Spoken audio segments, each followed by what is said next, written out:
欢迎来到热点新闻频道，请订阅并关注以获取最新资讯。丁禹兮片酬曝光太离谱，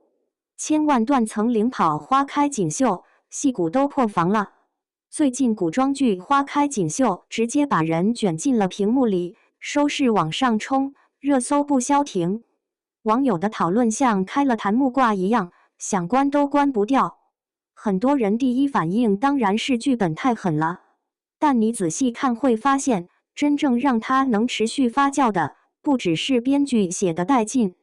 更是演员们把角色端上桌时，那股让人咬一口就停不下来的劲儿。表演自然，情绪到位，动作利落，追剧的时候你会下意识伸手想再看一集，因为不看就像错过了一个关键转折。而就在这股热度正旺的时候，剧组演员片酬清单又被爆了出来，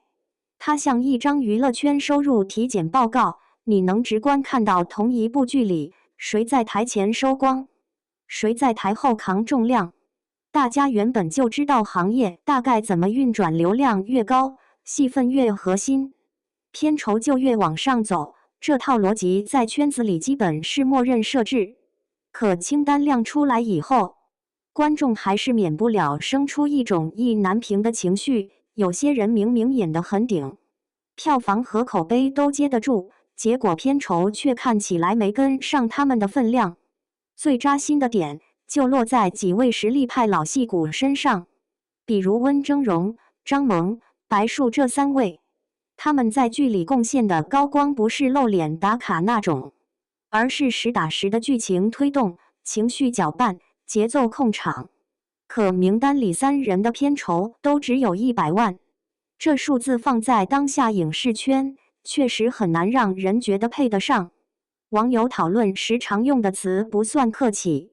有的说这是看人下菜碟，有的说是低估了演技的价值。温峥嵘饰演的于母，表面温和宽厚，属于那种你以为他在笑，其实他在算计的类型。他眼神里有城府，嘴上说的好听，心里算盘打得噼啪响，背后那种为了儿子我什么都能做的劲儿，被他演得让人后背发凉。你越跟着剧情走，越会明白，这不是普通的恶毒，这是精心设计的控制。这种演法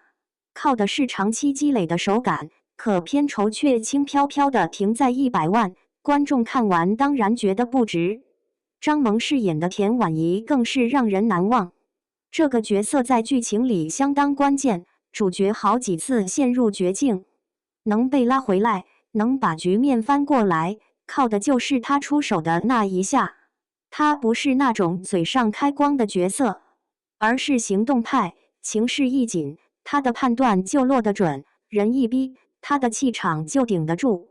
他在关键时刻的存在感，属于那种少了他故事就会断层的类型。结果片酬一样是100万，这就很容易让观众心里打问号，到底是谁在为关键定价？白澍饰演的角色成长跨度极大，从青涩到位，从太子到帝王，气场像一条从慢到快的曲线，稳稳贴合剧情的时间线。他演出来的沉稳不是刻意摆出来的，而是自然长出来的。从举手投足的克制，到后期压住全局的冷静，全程没有演的痕迹。你看得出他的功底，却又不会觉得他在炫技。这样把角色长成一棵树的能力，100万就能吗？对比之下，主角阵容的片酬差距就更刺眼了。丁禹兮以1000万片酬领跑，断层式领先其他演员，观众对此倒是比较买账，甚至有种就该是他的感觉。他饰演的赵灵从底层小商贩一路摸爬滚打，跌过坑，爬过墙，最后站到权力核心的位置。最难的是人物成长线特别完整，不是只有外在升级，而是内在也跟着变，情绪起伏，心态转弯，做选择时的犹豫与坚定，都在镜头里有迹可循。他不管是细腻的内心戏，还是利落的打戏，节奏都拿捏得恰到好处。观众会觉得他演得对，不是靠运气，是靠熟练度和理解力。片酬1000万，至少从观感上属于实打实的对得起热度。女主邓恩熙片酬600万，排在第2位。她饰演的傅庭云可以用人生像坐过山车，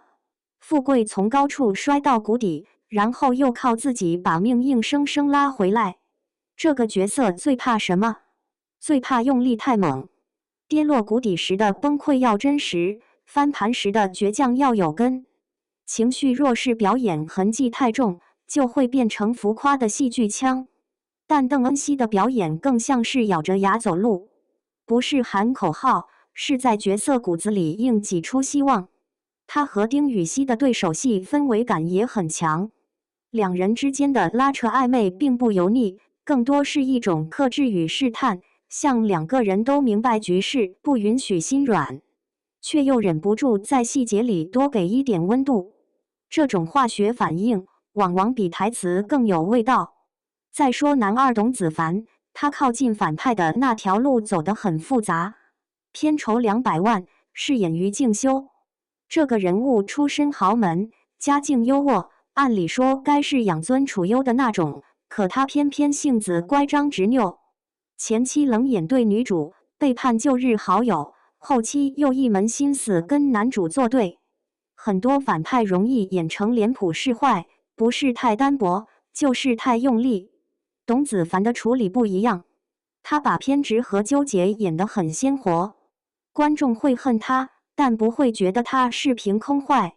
你能感受到人物内心的拉扯，像一根拧紧又松不开的绳子，越挣扎越勒得紧，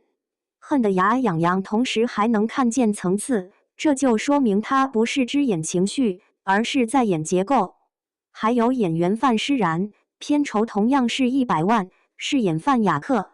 他在剧情里是推动关键的角色，尤其是背叛好友那段，狠得很到位。他的狠不是夸张的吼叫，而是那种决定已经做了，你说什么都没用的冷。观众被他的选择击中，留下印象，说明他的表演确实有重量。把这些对照起来，观众不只是替谁委屈，更像是在追问一个现实问题。到底剧集的成功应该怎么分摊价值？其实这份片酬分配，侧面也印证了一个道理：好剧爆火从来不是单人的功劳，收视能冲上去，需要流量演员扛住前端；剧情能站稳脚跟，需要戏骨演员把细节撑起来。